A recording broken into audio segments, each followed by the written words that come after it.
welcome back to my channel. This is Bill's RPGs and Crafts. I'm Bill. Today's video is going to be about encounters and how I would design them for most games that I play. If I'm not worried about challenge rating from Pathfinder or D&D, I would look at how much hit points the creature has, how hard the creature is to hit, if it is applicable, or how easy it is for the creature to hit the players. And if it's equal on all fronts, then I would try to use about the same amount as the players if I wanted it challenging, a little bit less if I wanted it a little easier, more if I want it to be difficult. And it'd only be like two or three more than the players' numbers. If it's not equal on all fronts, say they're low hit points, then I can use a little bit more, but I have to be careful because at that point you would have that many extra attacks going off in a round, and you don't want to overwhelm your players with more attacks than they can do.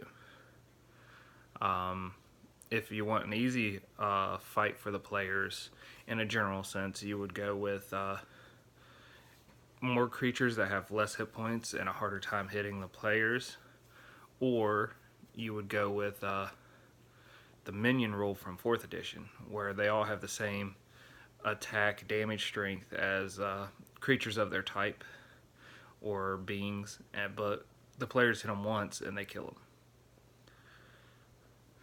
So you don't have to do paperwork over hit points and stuff for something like that.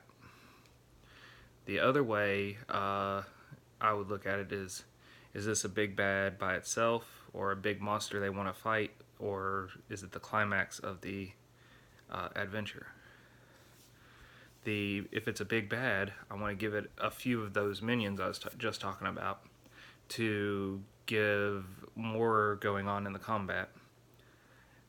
Or I want the big bad to have a lot of cool abilities, in the sense that it's not just making an attack roll for damage.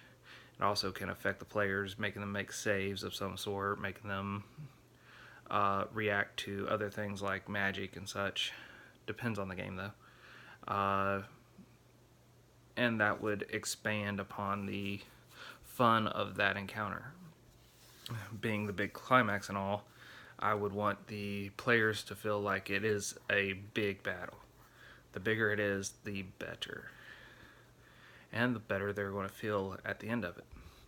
If it's a game like Call of Cthulhu, you don't want to match them up too much with equal power stuff.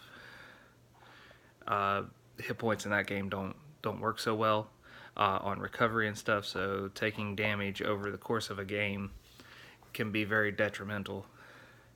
And usually your big bads in Call of Cthulhu can deal out massive amounts of damage in a single hit.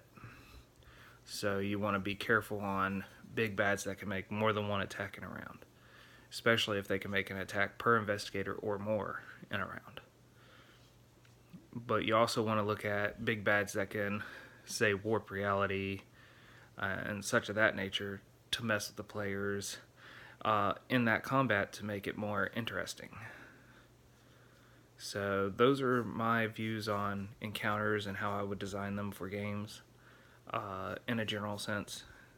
You expand upon this even more by adding terrain effects, location things going on that the players and the monsters would have to interact with. Swinging bridge over a lake or chasm would be fun to mess with the players. It makes it narrow, so only one or two at a time can move across, but those behind could try to fire over. The bridge could be rickety, it could try to give way as they're moving, and the enemy could try to sever the bridge. Or the players, if they're running from, say, a big creature, and try to drop the creature in the water or chasm.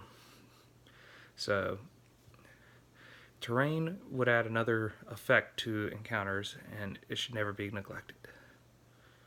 Do you have any ideas on how you design encounters, especially for generic things without using challenge ratings like D&D?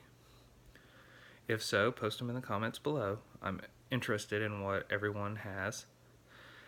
If you're not subscribed, please subscribe and hit the bell notification so you get notified when I upload videos. Hit the like button. I'm Bill. Let's have fun gaming.